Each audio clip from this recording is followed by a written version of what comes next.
Assalamualaikum warahmatullahi wabarakatuh.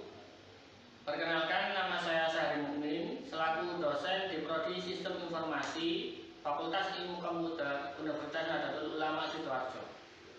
Pada kesempatan kali ini, saya menjelaskan salah satu mata kuliah yang saya ampu, yaitu mata kuliah Sistem Informasi Geografis. Mata kuliah ini merupakan sistem yang dirancang untuk mengumpulkan, menyimpan, mengelola, menganalisis, dan memvisualisasikan semua jenis data geografis atau spasial. Dengan mata kuliah ini diharapkan mahasiswa mampu mengoperasikan perangkat lunak sistem informasi geografis dan menganalisis data spasial, dan juga bisa merancang sistem informasi geografis untuk keperluan kehidupan sehari-hari atau di dunia industri. Berikut sekilas terkait dengan pembelajaran di kelas, dan mari kita menuju ke kelas. Terima kasih. Besok kita mulai ya. Assalamualaikum warahmatullahi wabarakatuh. Waalaikumsalam warahmatullahi wabarakatuh. Alhamdulillahirrahmanirrahim. Kita bertemu kembali untuk pertemuan yang kedua ini. Sekarang sebelum kita mulai perkuliahan pada sore hari ini, marilah kita berdoa dulu. Berdoa mulai. Selesai. Baik, untuk kali ini kita membahas tentang tipe data di dalam sistem informasi geografis. Kalau kemarin kita membahas tentang pengantar dari sistem informasi geografis. Kemudian kalian saya tugaskan untuk mencari kira-kira sistem informasi geografis nanti itu bisa diintegrasikan di lokasi mana atau di kasus mana, begitu. Nah, sekarang bisa diperhatikan di monitor juga terkait dengan sistem informasi geografis tentang tipe datanya. Nah, sebelum itu saya isi presensi dulu untuk di kelas ini.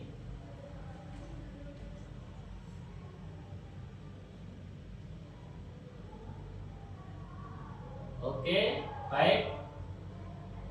Saya satu-satu ya.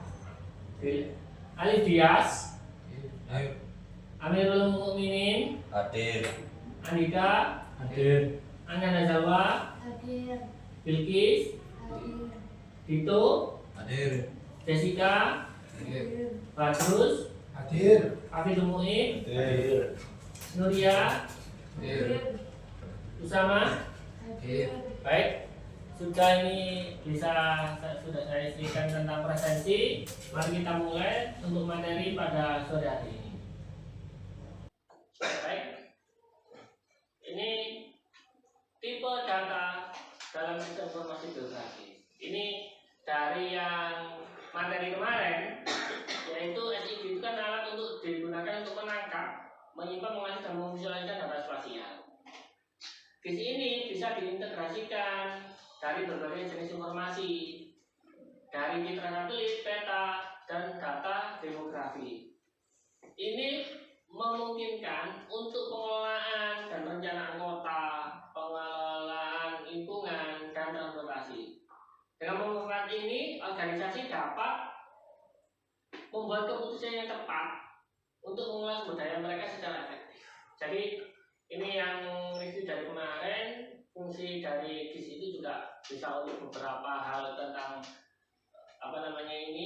tentang kelola sumber daya yang ada di organisasi, dan juga pemanfaatannya baik itu di industri atau di kehidupan sehari-hari. Nah, GIS ini dasarnya yaitu dari data geografis.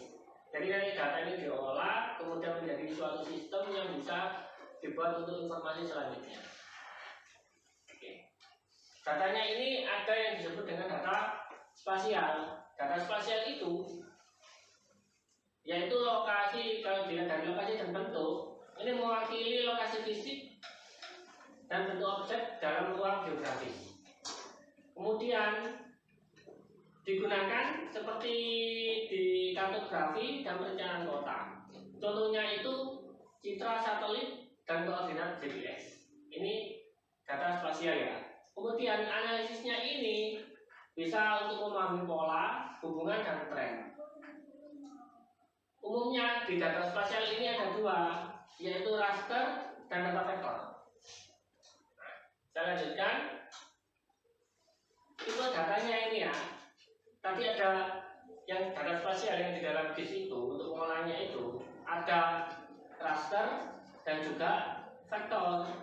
Kalau vektor itu mewakili titik, garis, dan poligon. Nah, sekali lagi kalau vektor itu titik, garis, dan poligon. Kalau raster itu dari pisau-pisau yang membentuk grid. Itu kalau raster. Kemudian kalau contoh GIS yang tipe datanya itu ada shapefile dan citra satelit. Nanti saya tunjukkan.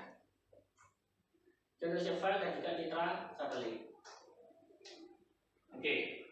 Sekarang perbedaannya dari data vektor sama data raster. Kalau data vektor itu dapat diskalakan dan tidak kehilangan kualitas diperbesar dan diperkecil. Kemudian kalau vektor lebih fleksibel dan mudah diedit. Terus ukuran filenya lebih kecil dari raster. Kalau raster kebalikannya dari vektor. Ini juga tergantung resolusinya. Dan kalau umumnya dirubah bisa kehilangan kualitas. Karena nanti dari per pikselnya juga kalau raster. Terus kurang fleksibel untuk mudah diedit. Terus ukurannya ini bisa lebih besar. Nah itu perbandingan dengan data vektor dan juga data raster. Cuman dua-dua data ini digunakan dalam sistem informasi geografis, vektor dan raster. Kalau raster ini kayak gambar, kalau vektor ini sudah diolah berupa garis yang line, point, sama poligon itu tadi. Di dalamnya ini ada yang namanya atribut. Nah, atributnya ini dalam GIS itu seperti kepadatan penduduk dan penggunaan lahan. Jadi di dalam datanya itu ada kepadatan penduduk penggunaan. Contohnya ini data demografi. Ini ada usia, kemudian bisa data lingkungan, kualitas udara di tanah, infrastruktur, jalan dan bangunan. Kemudian juga bisa jadi membuat keputusan dari karakteristik dari lokasi geografis. Ini data atribut. Jadi data-datanya itu yang ada di dalamnya itu mempunyai atribut dan mempunyai nilai. Nilai ini dalam hal keterangan. Ya bisa nilai dalam poin apa itu ya. Dan juga ada informasi di dalamnya. Atau itu meskipun itu datanya raster atau vektor. Nah, contohnya kalau vektor ini ada titik. Ya ini yang vektor ya. Titiknya ada contoh sekolah, rumah, kantor. Itu kalau yang di data vektor. Kemudian kalau yang garis ini jalan, sungai, batas wilayah itu garis.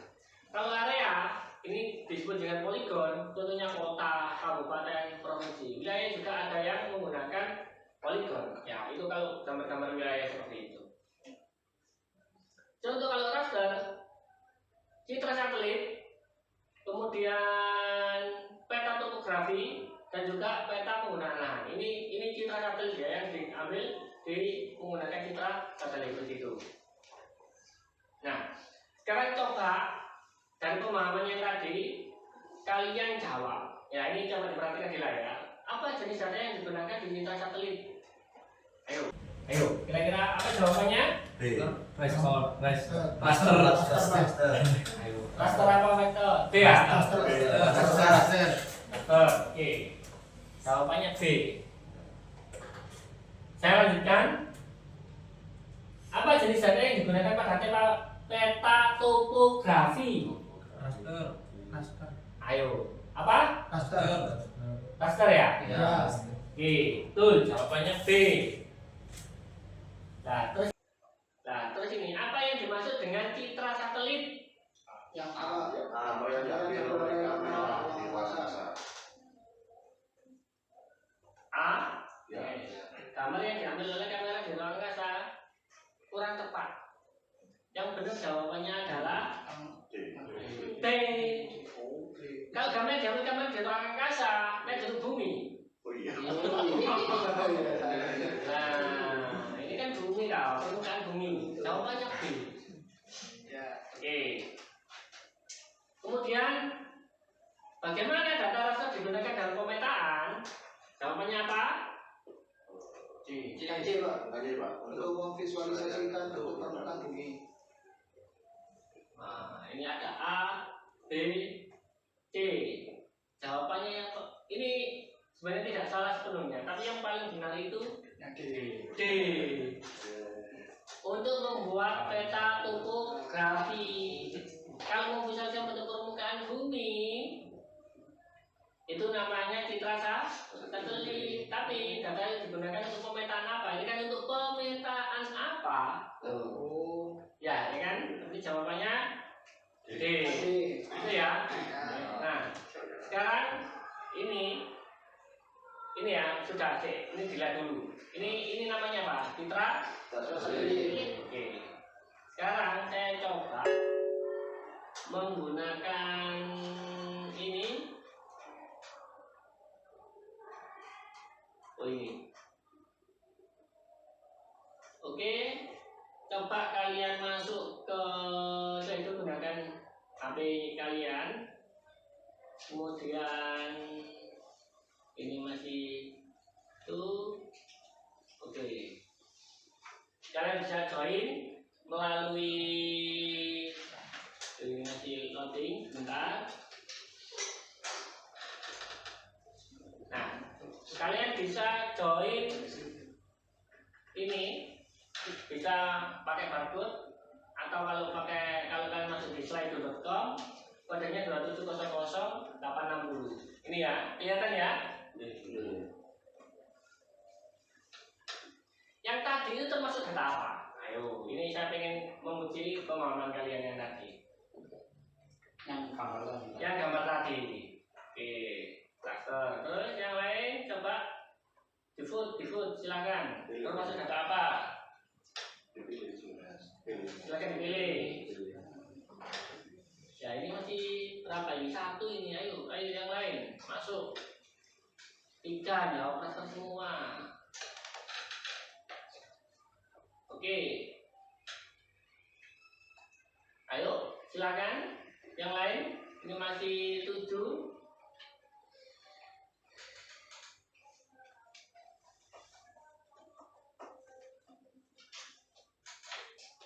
Oke.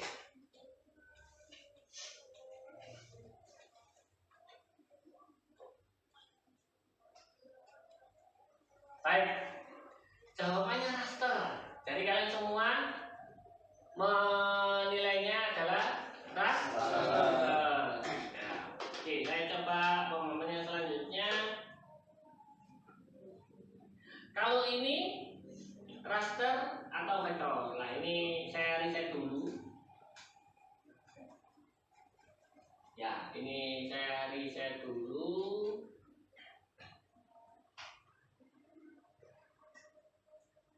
Reset, set, terus saya play kembali. Saya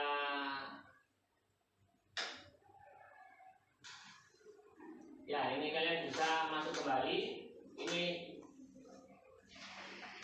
apa tadi? Termasuk vektor atau raster yang benar tadi?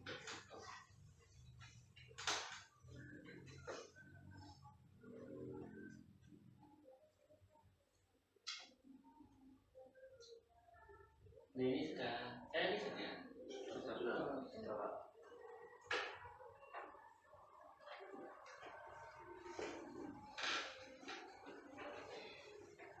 Oke, semuanya menjawab.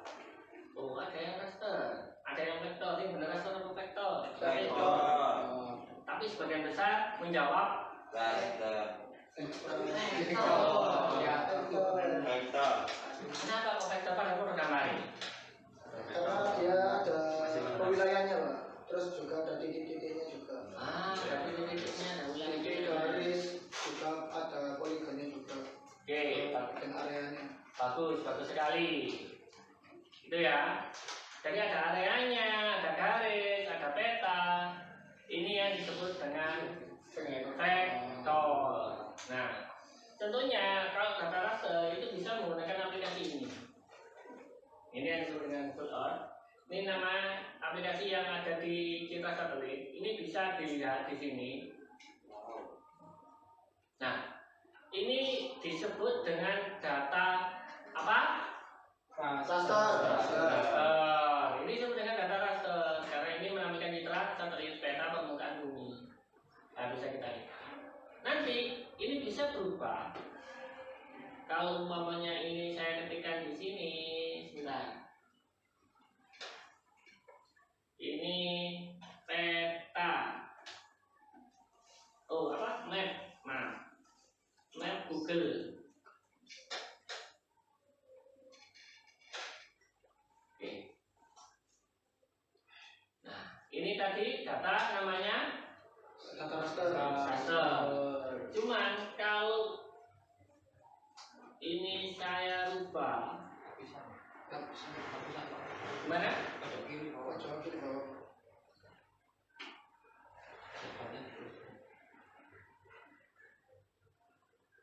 Sudah, ini namanya raster. Cuman kalau umpama ini diganti ini, wah, oh, detail betul. Yang default ini raster atau vektor? Kalau ini sudah menjadi vektor karena ada titik poin, bukan gambar permukaan bumi. Lah, ini bedanya raster sama vektor. Datanya bisa diambil dari sini, bisa diambil dari sini juga. Nah, aplikasi nanti yang kita gunakan yaitu kita bisa menggunakan Quantum GIS. Nah, ini bisa kalian download dan kalian install. Ini saya coba. Nanti data yang diambil yaitu datanya namanya save file, pastinya SKP. Oke. Mungkin sebelumnya ada pertanyaan, silakan. Ya, Faisal dulu. Ini Pak, kira-kira bisa istilahnya kayak di hyper gitu Pak, kayak gabungan antara data vektor sama data raster gitu. Oke, bisa. Jadi data raster sama data vektor ini bisa digabungkan. Jadi kalau yang data raster ini bisa ditempel di sini, kemudian kalian bisa menggambar sendiri, menggunakan poin, namanya nanti itu georegistrasi. Jadi informasinya biar lebih fleksibel itu bisa menggunakan namanya data vektor, dan itu lebih ringan, dan nanti itu bisa diaplikasikan juga. Gitu. Oke, ya Rizky silakan. Mau tanyakan di sebuah peta itu kadang ada tempat di mana kita masih belum bisa menemukan titik itu, kayak misal tempat makan mie ayam itu ada yang kadang-kadang kita itu menambahkan sendiri, itu bisa itu dari apa Pak? Nah, boleh tahu. Itu sistemnya di Google sih, menambahkan sendiri, dan itu bisa menambah poin di situ. Itu namanya digitasi. Nah, kalian kalau membuat peta sendiri, menggunakan data kalian sendiri bisa menggunakan aplikasi ini juga. Dan ini bisa kalau nambah layer, add vector layer. Nah, ini kalian bisa menggunakan setnya wilayah administrasi Sidoarjo, ini yang saya ambil Kabupaten Sidoarjo. Saya tambahkan. Nah, ini yang disebut dengan data. Oh, kok hilang? Di sini Pak. Oke. Minimize. Nah, ini data sudah kurang jelas ya. Coba saya tambah layer yang lain. Ini bisa tambahkan poin-poin. Ini namanya digitasi. Oke. Coba ini. Nah, ini nanti bisa tambahkan titik-titik yang tadi itu dikasih nama poin. Nah, ini nanti bisa diimplementasikan di sistem informasi geografis berbasis web menggunakan WebGIS ya.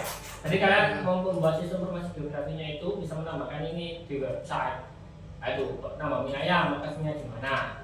Kalau kalian di Gridmap juga bisa yang berbasis Google, tapi kalau kalian membuat data sendiri juga bisa. Jadi kalian bisa menggunakan pemetaan ini menggunakan sistem yang itu. Maksudnya itu menggunakan digitasi menggunakan sistem sendiri. Jadi itu terkait dengan tipe data. Baik, saya rasa itu kalian nanti bisa cek materinya di e-learning. Ini sudah saya masukkan di e-learning. Nanti kalian bisa masuk situ. Ini sudah masuk tipe datanya vektor dan juga pemilihan tipe data tadi ya antara vektor sama raster. Nah, minggu depan coba kita masuk ke aplikasi SIG. Coba kalian install Google Earth yang tadi itu sama install QuantumGIS. Nanti saya kasih file terkait dengan pengelolaan sistem, yaitu file set file namanya. Nah, nanti bisa ditampilkan di sini QuantumGIS. Ini saya rasa cukup untuk pertemuan pada sore hari ini. Dan terima kasih atas perhatiannya. Jadi kesimpulannya, tipe data itu bisa digunakan untuk mengelola peta dan informasi selanjutnya tergantung dari kebutuhan. Ya, tadi ada dua, vektor sama raster. Dan yang digunakan rata-rata itu vektor. Nah, kalau yang di dalam web itu, karena itu lebih ringan. Nah, itu nanti yang kita gunakan dan kita kelola nanti di akhir perkuliahan nanti kalian bisa menggunakan informasi berbasis web, informasi geografis berbasis web seperti itu. Oke, dari saya cukup. Mungkin ada yang tanyakan? Cukup ya? Cukup. Berarti nanti tugasnya dikerjakan. Kalian coba install QuantumGIS itu, nanti saya kasih filenya juga, sama install Google Earth. Nah, kalau ada ada kesulitan, silakan kalian tanyakan. Iya, Pak. Baik. Sebelum kita akhiri mata pertemuan pada sore hari ini, marilah kita berdoa dulu. Semoga pertemuan pada sore hari ini dapat bermanfaat. Amin. Berdoa mulai.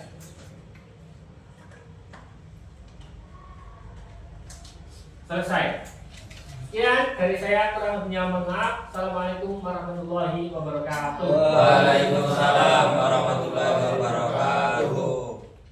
Baik, terima kasih. Terima kasih, Pak. Terima kasih, Pak.